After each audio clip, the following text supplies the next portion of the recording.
Hello मित्रों, केम छो? सरस्वती माध्यमिक कन्या विद्या मंदिर नवा तोराळाना ऑनलाइन शिक्षण में आप सर्वेનું स्वागत છે।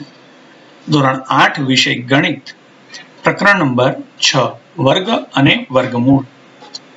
મિત્રો, આ પૂર્વેના વિડિયોની અંદર આપણે કોષ્ટક નંબર 1 ની અંદર જોવા મળતા કેટલાક નિયમોની ચર્ચા કરી ગયા, જેમાં કોઈ સંખ્યાના એકમનો અંક છે એ કેવી સંખ્યા હોય તો એના વર્ગ સંખ્યાની અંદર એકમનો અંક કેવો મળે એ બધી બાબતોની ચર્ચા કરી ગયા હતા। આજે આપણે કેટલીક રસપ્રદ પેટર્ન એટલે કે તરાહની વાત કરવાની છે। તો મિત્રો, ત્રિકોણીય સંખ્યા અને એના સરવાળા આ ગુણધર્મને આજે આપણે સમજવો છે। તો ત્રિકોણીય સંખ્યાઓનો સરવાળો। મિત્રો, કેટલીક ત્રિકોણીય સંખ્યાઓ તમને યાદ હશે। એવી સંખ્યા કે જેને બિંદુઓથી દર્શાવતી પેટર્ન ત્રિકોણ તરીકે દર્શાવી શકાય। એક છે આઈડિયલ વસ્તુ છે, એ આઈડિયલ ત્રિકોણ છે, જે અહીંયા ઉલટો મૂકીએ તો ઉલટો ત્રિકોણ મળી શકે। તો 1, 3 આ પણ ત્રિકોણીય રચના છે। 6 આ પણ ત્રિકોણીય રચના છે। 10 સ્ટાર આ ત્રિકોણીય રચના છે। 15 વાળી પણ આ ત્રિકોણીય તરાહ છે। તો મિત્રો, ત્રિકોણીય સંખ્યાનો સરવાળો તમે અહીંયા જુઓ, 1 અને 3 એનો આપણે સરવાળો કરીએ તો એ પૂર્ણ વર્ગ સંખ્યા મળે છે। મિત્રો, આ બહુ સમજવા જેવું છે। 1 અને 3 નો સરવાળો કરો તો એ પૂર્ણ વર્ગ સંખ્યા મળે છે। એ જ રીતે 3 અને 6 નો સરવાળો કરો તો પણ આપણને પૂર્ણ વર્ગ સંખ્યા મળે છે। એ જ રીતે આગળ જોઈએ તો 6 અને 10 નો સરવાળો કરીએ તો પણ આપણને પૂર્ણ વર્ગ સંખ્યા મળે છે, 4 નો વર્ગ। 10 વત્તા 15 કરીએ તો આપણને પૂર્ણ વર્ગ સંખ્યા 25, જે 5 નો વર્ગ મળે છે। તો આ રીતે જે જેની સાથે ત્રિકોણીય સંખ્યા બંધબેસતી છે, આ 3 છે એ 6 ની સાથે બંધબેસતા છે, અહીંયા ગોઠવીએ તો આપણને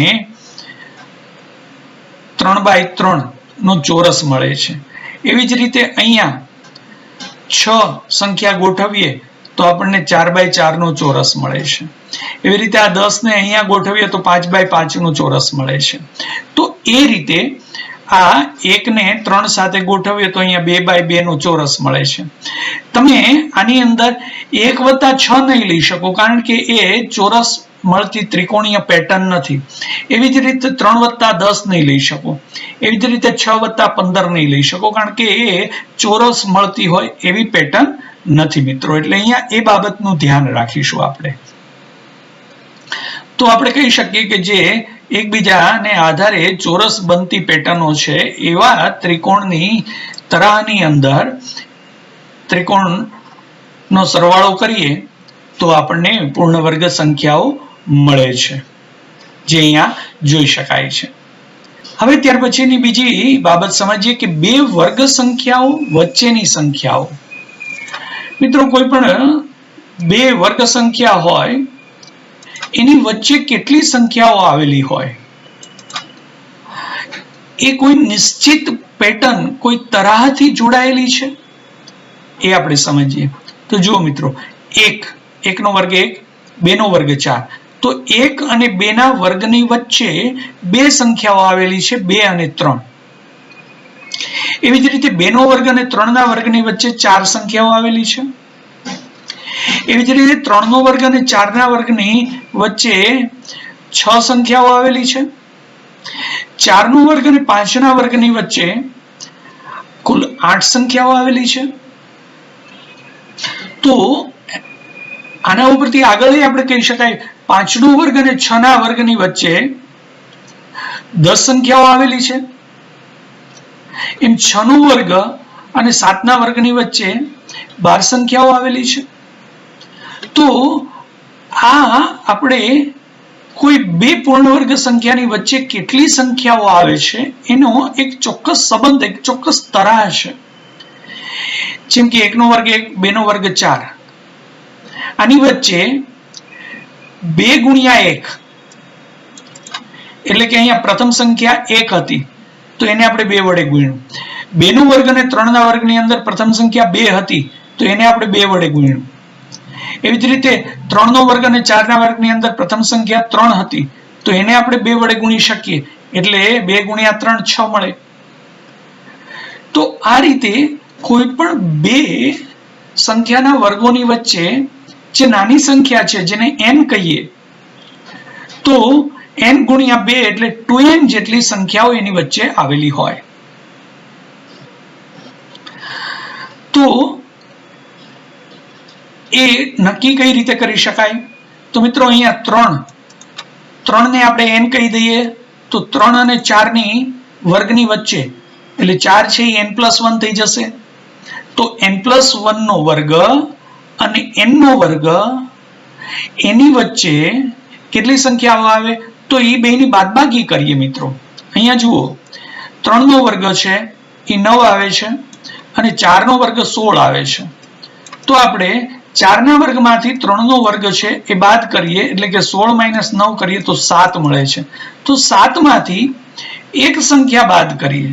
ટૂંકમાં બંનેના વર્ગો જે મળે છે એમાંથી એક સંખ્યા બાદ કરીએ એટલી સંખ્યા એની વચ્ચે આવેલી હોય એટલે કે 7 માંથી 1 બાદ કરીએ તો 6 સંખ્યા એની વચ્ચે આવેલી છે. તો આપણે એમ કહી શકીએ કે કોઈ સંખ્યાનો વર્ગ એ કોઈ બે સંખ્યાના વર્ગનો તફાવત જે મળે છે એમાંથી એક બાદ કરીએ અથવા તો જે બે સંખ્યાના વર્ગની વાત કરીએ છીએ આપણે દાખલા તરીકે 4 નો વર્ગ અને 5 નો વર્ગ તો એમાં જે નાની સંખ્યા છે એને n કહી દઈએ તો n ગુણ્યા 2 એટલે કે 2n. તો 4 ના વર્ગ અને 5 ના વર્ગની વચ્ચે 2 ગુણ્યા 4 એટલે કે 8 સંખ્યાઓ જે પૂર્ણ વર્ગ સંખ્યાઓ ન હોય એવી આવેલી હોય. અથવા તો આ એક બીજી બાબતનો પણ વિચાર કરી શકીએ કે મોટી સંખ્યાના વર્ગમાંથી નાની સંખ્યાનો વર્ગ બાદ કરીએ તો જે સંખ્યા મળે એમાંથી એક ઓછી કરી દેવાની એટલી સંખ્યા એની વચ્ચે પૂર્ણ વર્ગ ન હોય એવી આપણને. જેને આપણે વ્યાપક સ્વરૂપમાં સમજીએ તો એમ કહી શકાય કે કોઈ n+1 સંખ્યા છે તો એનો વર્ગ એમાંથી n નો વર્ગ બાદ કરીએ તો આપણને મળે છે 2n+1. તો હવે એ બંનેની વચ્ચે n+1 અને n ના વર્ગની વચ્ચે કેટલી સંખ્યાઓ આવેલી હોય તો આપણે કહી શકીએ કે 2n+1 એમાંથી આપણે એક બાદ કરી દઈએ. 2n+1 માંથી એક બાદ કરી દઈએ તો આપણને જે સંખ્યા મળે એટલી સંખ્યા એની વચ્ચે પૂર્ણ વર્ગ ન હોય એવી સંખ્યા મળે. તો મિત્રો બે રીતે નક્કી કરી શકાય. જે બે સંખ્યાના વર્ગની વચ્ચેની વાત છે એમાં નાનામાં નાની જે સંખ્યા છે એ સંખ્યાના બમણા સંખ્યાઓ છે એ બંનેના વર્ગોની વચ્ચે આવેલી હોય અથવા તો મોટાના વર્ગમાંથી નાનાનો વર્ગ બાદ કરીએ જે સંખ્યા મળે એમાંથી એક ઓછી કરો તો મળતી જે સંખ્યાઓ છે એટલી સંખ્યા એ બંનેની વચ્ચે આવેલી હોય તો એ પણ 2n જ થયું મિત્રો. કહેવાનો અર્થ તો એક જ છે કે કોઈ પણ બે પૂર્ણ વર્ગ સંખ્યાઓની વચ્ચે એમાં નાની સંખ્યાને n કહીએ તો એની વચ્ચે પૂર્ણ વર્ગ ન હોય એવી 2n સંખ્યા આવેલી હોય. હવે મિત્રો તમે n બરાબર 5 અને n બરાબર 6 માટે ચકાસણી કરો તો એ આપણે જોઈ ગયા 5 નો વર્ગ અને 6 ના વર્ગની વચ્ચે 2 ગુણ્યા n એટલે 2 ગુણ્યા 5 એટલે 10 સંખ્યાઓ આવેલી હોય. એવી જ રીતે n બરાબર 6 લઈએ તો 6 નો વર્ગ અને 7 ના વર્ગની વચ્ચે 12 સંખ્યાઓ આવેલી હોય છે જે પૂર્ણ વર્ગ ન હોય મિત્રો. હવે એના આધારે પ્રયત્ન કરો ને સમજીએ. 9 નો વર્ગ અને 10 નો વર્ગ વચ્ચે કેટલી પ્રાકૃતિક સંખ્યાઓ આવે તેમજ 11 નો વર્ગ અને 12 ના વર્ગ વચ્ચે કેટલી સંખ્યાઓ આવે. તો મિત્રો બે રીતે આપણે વિચારી શકીએ. આપણે સીધું એમ લખી શકીએ કે 9 નો વર્ગ અને 10 નો વર્ગ એટલે અહીંયા n બરાબર 9 થયું. માટે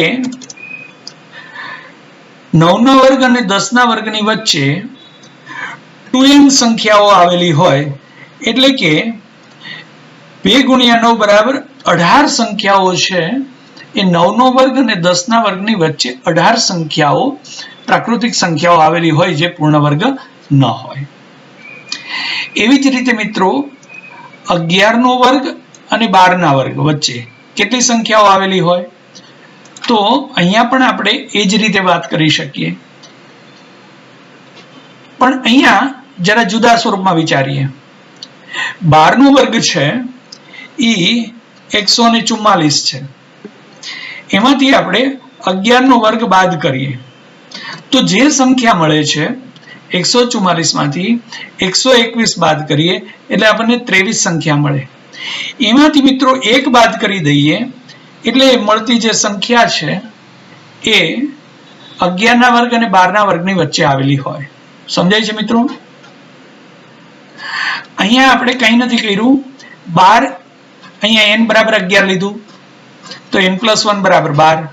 તો 12 નો વર્ગ માઇનસ 11 નો વર્ગ બરાબર આપણને 12 નો વર્ગ માઇનસ 11 નો વર્ગ કર્યો તો 23 મળ્યા. એમાંથી 1 બાદ કર્યું તો જે સંખ્યા મળી એ 11 ના વર્ગ અને 12 ના વર્ગની વચ્ચેની પ્રાકૃતિક સંખ્યાઓ થઈ, જેને આપણે 2n સ્વરૂપમાં પણ લખી શકીએ.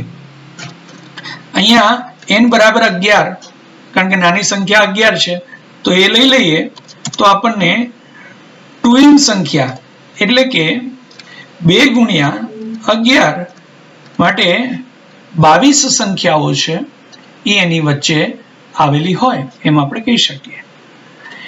એ જ રીતે મિત્રો દાખલા નંબર 2 ને સમજીએ. નીચે આપેલ પૂર્ણ વર્ગ સંખ્યાઓની જોડીઓ વચ્ચે પૂર્ણ વર્ગ ન હોય એવી કેટલી સંખ્યાઓ આવે?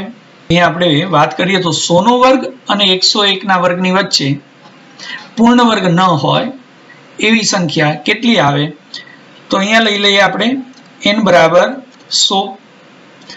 માટે આપણે કહી શકીએ કે એની વચ્ચે 2n સંખ્યાઓ આવે એટલે કે 2 ગુણ્યા 100 બરાબર 200 સંખ્યાઓ છે એ એની વચ્ચે હોય.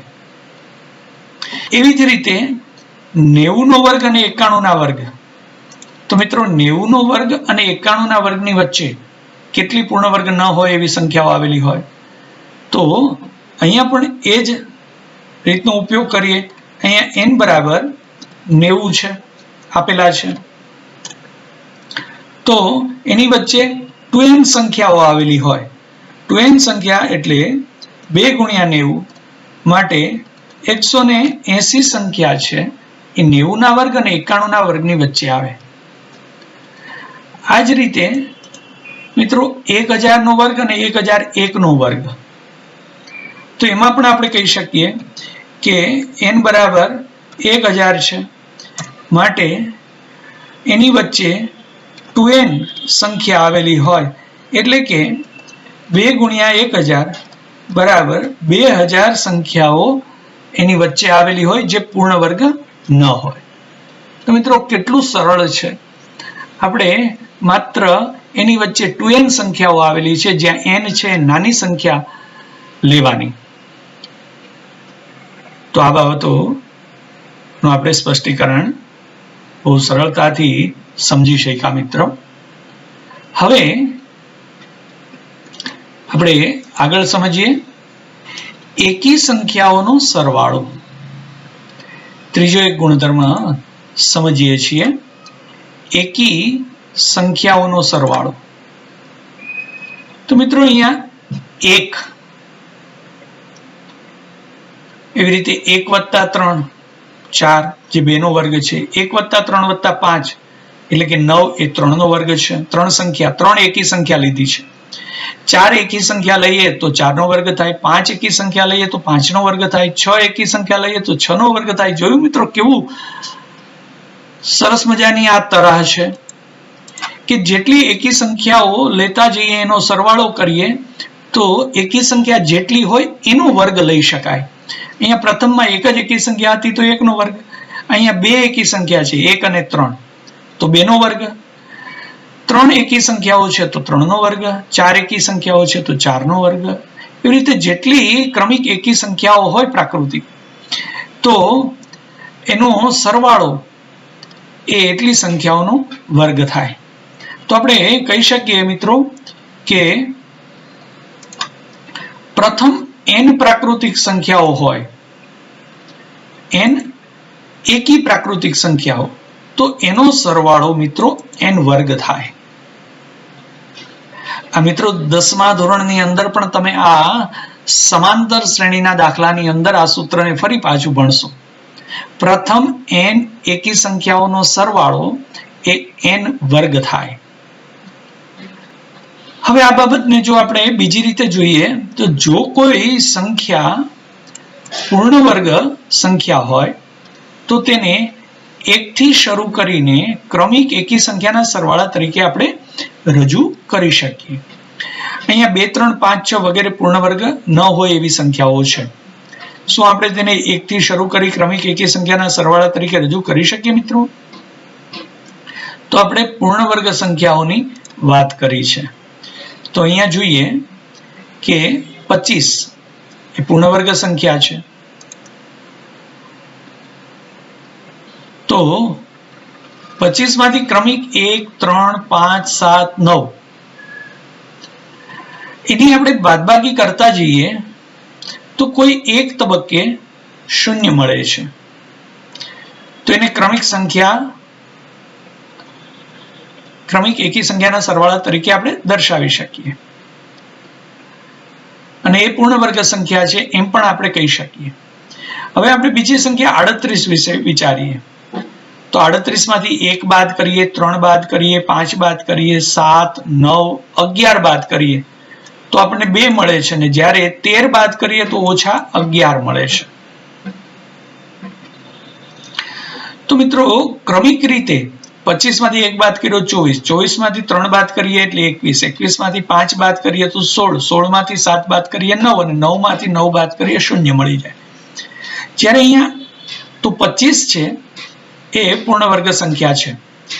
એવી રીતે 38 માંથી 1 બાદ કર્યું 37, 37 માંથી 3 બાદ કર્યું 34, 34 માંથી 5 બાદ કર્યું 29. એવી રીતે ક્રમિક આપણે એકી સંખ્યાઓને બાદ કરતા જઈએ તો ક્યારેય 0 નથી આવતું. માટે આપણે કહી શકીએ કે 38 ને 1 થી શરૂ કરીને ક્રમિક એકી સંખ્યાના સરવાળા તરીકે રજૂ કરી શકાતું નથી મિત્રો. માટે 38 છે એ પૂર્ણ વર્ગ પણ નથી. જો એને 1 થી ક્રમિક એકી સંખ્યાના સરવાળા સ્વરૂપે દર્શાવી શકાય તો એ પૂર્ણ સંખ્યા પણ થાય. એટલે આપણે સરવાળા સ્વરૂપે દર્શાવવું હોય તો 0 મળવું જોઈએ. 0 ન મળે તો આપણે કહી શકીએ કે એને સરવાળા સ્વરૂપે દર્શાવી શકાતું નથી, માટે પૂર્ણ વર્ગ પણ સંખ્યા નથી. તો હવે આ બાબતને ધ્યાનમાં રાખીને આપણે પૂર્ણ વર્ગ સંખ્યાઓ મેળવતા શીખીએ. તો આવે છે પ્રયત્ન કરું, આપણે પ્રયત્ન કરી અને જોઈએ નીચેની સંખ્યા પૂર્ણ વર્ગ સંખ્યા છે કે નહીં તે કહો. તો મિત્રો આપણે એકી સંખ્યા ને બાદ કરી અને જોતા જઈએ. તો 121 માઇનસ 1 બરાબર મળ્યું 120. હવે આપણે 120 માઇનસ 3 કરીએ તો આપણને મળે છે 117. એમાંથી આપણે 5 બાદ કરીએ કારણ કે ત્રીજી ક્રમિક સંખ્યા છે 5 છે તો 112 મળે છે. આ જ રીતે આપણે ક્રમિક એકી સંખ્યાઓ છે એ બાદ કરતા જઈએ.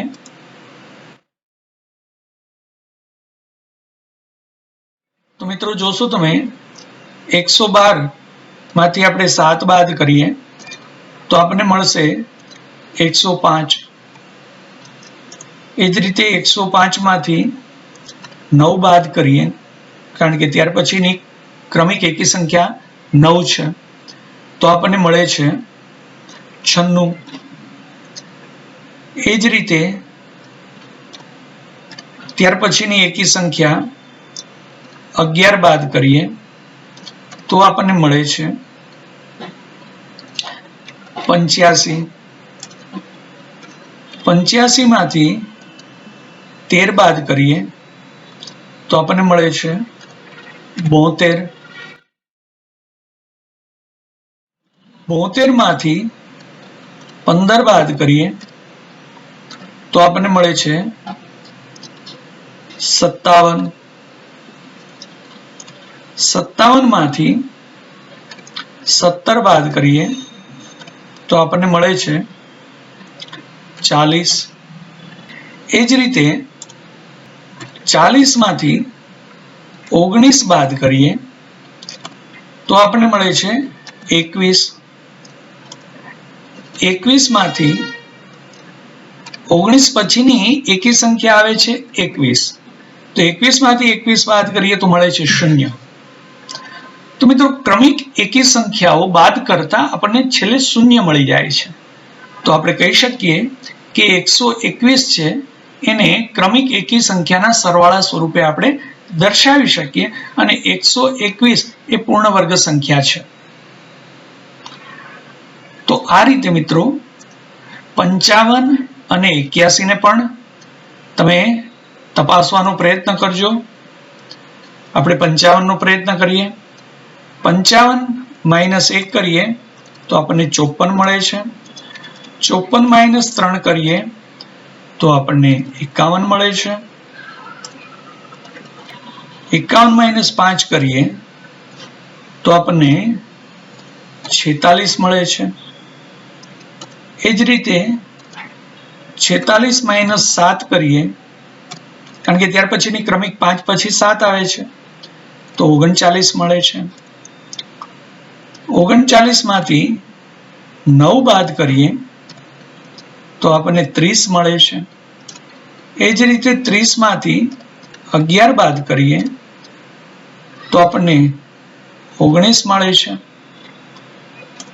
19 માંથી 13 બાદ કરીએ તો આપણને 6 મળે છે.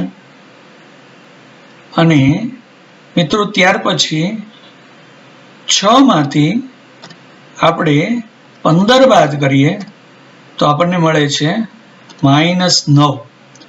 તો મિત્રો 0 આવતું નથી. તો આપણે કહી શકીએ કે 55 છે એ ક્રમિક એકી સંખ્યાઓના સરવાળા સ્વરૂપે એને દર્શાવી શકાતું નથી, માટે એ પૂર્ણ વર્ગ સંખ્યા થશે નહીં. તો 121 છે પૂર્ણ વર્ગ સંખ્યા છે, પરંતુ 55 છે એ પૂર્ણ વર્ગ સંખ્યા નથી મિત્રો.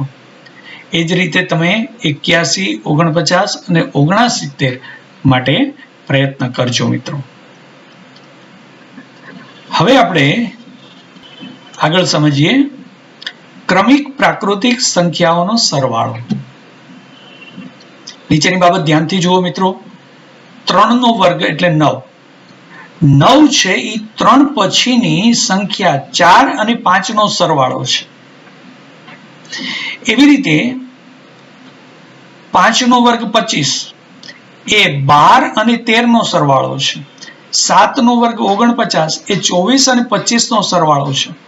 તો એનો અર્થ એ થયો કે કોઈ પણ સંખ્યાનો વર્ગ એ કોઈ બે પ્રાકૃતિક સંખ્યાના સરવાળા જેટલો હોય. એ પ્રાકૃતિક સંખ્યાનો સરવાળો કોનો કોનો હોય? તો કે જેના વર્ગ લઈએ છીએ એના વર્ગમાંથી 1 બાદ કરી અને જે સંખ્યા મળે એનું અડધું, અને એના વર્ગમાં 1 ઉમેરી અને જે સંખ્યા મળે એના અડધાના સરવાળા જેટલો હોય. એટલે આપણે મિત્રો અહીંયા વ્યાપક સ્વરૂપમાં એમ કહી શકીએ કે n² - 1/2 પ્લસ n² + 1/2 ના સરવાળા જેટલું આપણને n² મળે. તો આ રીતે આપણે જોઈ શકીએ છીએ 9 નો વર્ગ બરાબર 81 જે 40 41 નો સરવાળો છે. 11 નો વર્ગ 121 એ 60 અને 61 નો સરવાળો છે. 15 નો વર્ગ 225 એ 112 અને 113 ના સરવાળા જેટલો છે. એનો અર્થ એ થયો કે આપણે કોઈ પણ એકી સંખ્યાઓ ના વર્ગને બે ક્રમિક પૂર્ણાંક સંખ્યાઓના સરવાળા તરીકે રજૂ કરી શકીએ છીએ. મિત્રો અહીંયા એકી સંખ્યાના વર્ગની આપણે વાત કરીએ છીએ. જુઓ 3, 5, 9, 11, 15. તો આ બાબતને આપણે ધ્યાનમાં રાખીશું. આ ગુણધર્મ પણ આપણે નોંધી લેશું. તો હવે પ્રયત્ન કરવામાં જોઈએ. નીચેની સંખ્યાઓને બે ક્રમિક સંખ્યાના સરવાળા તરીકે રજૂ કરો. તો જોઈએ મિત્રો, 21 નો વર્ગ. પેલી સંખ્યા આપી છે આપણને 21. તો 21 નો વર્ગ છે એ કઈ બે સંખ્યાઓ? 21 નો વર્ગ એ ખરેખર થશે શું? તો કે 4, 4, 1 થશે. એ કઈ બે સંખ્યાઓના સરવાળા જેટલો હોય? તો મિત્રો અહીંયા n બરાબર 21 લઈએ તો 21 નો વર્ગ એટલે 441 માંથી 1 બાદ કરો એટલે 440 ભાગ્યા 2. એનો અર્થ એ થયો કે 220 વત્તા 441 વત્તા 1 એટલે 442 ભાગ્યા 2 એટલે 221. તો આ 220 અને 221 ના સરવાળા જેટલો હોય. એવી જ રીતે મિત્રો 13 નો વર્ગ લઈએ તો 13 નો વર્ગ છે એ 169 થશે. 13 નો વર્ગ મિત્રો 169 થશે. તો એ 13 ના વર્ગમાંથી 1 બાદ કરો એટલે 169 માઇનસ 1 એટલે 168 ભાગ્યા 2 એટલે થઈ ગયું 168 માંથી 168 ભાગ્યા 2 કરો એટલે મળશે આપણને 84. અને એ જ રીતે 169 વત્તા 1 એટલે 170 ભાગ્યા 2 કરો એટલે થઈ જશે આપણને 85. તો 84 અને 85 ના સરવાળા તરીકે આપણે એને દર્શાવી શકીએ. એ જ રીતે 11 નો વર્ગ જોઈએ જે 121 છે. તો 121 માઇનસ 1 એટલે 120 ભાગ્યા 2. તો એનો અર્થ એ થયો કે 60 વત્તા 121 વત્તા 1 એટલે 122 ભાગ્યા 2 એટલે 61. તો આ બેના સરવાળા જેટલો થાય જે અહીંયા આપેલું છે આપણને. અહીંયા પણ આપણને એ દર્શાવેલું છે. તો એ રીતે આપણે દર્શાવી શકીએ. એ જ રીતે જુઓ મિત્રો 19 નો વર્ગ. તો 19 નો વર્ગ શું થશે? તો 20 નો વર્ગ જેમ 400 થાય છે તો આપણે 19 નો વર્ગ કેટલો યાદ છે મિત્રો? કોષ્ટક નંબર 1 ની અંદર જોઈ ગયા હતા. તો આપણે કહી શકીએ કે 19 નો વર્ગ છે એ 361 છે. તો 361 ઓછા 1 એટલે 360 ભાગ્યા 2 એટલે થઈ ગયું 180 અને વત્તા 181. આ બેના સરવાળા જેટલો થાય. તો મિત્રો આપણે આ રીતે કોઈ એકી સંખ્યાનો વર્ગ છે એ કોઈ બે પ્રાકૃતિક સંખ્યાના સરવાળા મુજબ આપણે રજૂ કરી શકીએ. કોઈ પૂર્ણાંક સંખ્યાઓના સરવાળા સ્વરૂપે, બે ક્રમિક પૂર્ણાંક સંખ્યાઓના સરવાળા સ્વરૂપે આપણે એને દર્શાવી શકીએ છીએ. બીજો દાખલો જોઈએ. શું એ પણ સાચું છે કે બે ક્રમિક સંખ્યાઓનો સરવાળો એ કોઈ સંખ્યાનો વર્ગ હશે? તમારા જવાબના આધાર માટે ઉદાહરણ પણ આપો. મિત્રો દરેક વખતે કોઈ પણ બે ક્રમિક સંખ્યા નો સરવાળો છે એ કોઈ સંખ્યાનો વર્ગ જ હોય એવું નથી. દાખલા તરીકે 2 વત્તા 3 બરાબર 5 છે એ કોઈ સંખ્યાનો વર્ગ નથી. એ જ રીતે મિત્રો 21 વત્તા 22 બરાબર 43 થાય તો આ પણ કોઈ સંખ્યાનો વર્ગ નથી. એટલે કોઈ પણ બે પૂર્ણાંક ક્રમિક સંખ્યાઓનો સરવાળો એ આપણે કોઈ સંખ્યાના વર્ગ સ્વરૂપે દર્શાવી શકીએ એવું જરૂરી નથી મિત્રો. તો મિત્રો અહીંયા સુધી આપણે સમજ્યા. બરોબર દરેક ગુણધર્મ, દરેક નિયમોનું વ્યવસ્થિત પુનરાવર્તન કરતા રહેજો મિત્રો. બહુ મજાના આ બધા સ્પષ્ટીકરણો છે, નિયમો છે, આપણે એને સારી રીતે યાદ રાખીએ તો આપણા જ્ઞાનમાં ઘણો બધો વધારો થઈ શકે એમ છે મિત્રો. માટે ધ્યાનપૂર્વક આ દરેક નિયમોને યાદ રાખજો અને સમજજો મિત્રો. પુનરાવર્તન કરતા રહેજો. સ્વસ્થ રહેજો મિત્રો. આવજો.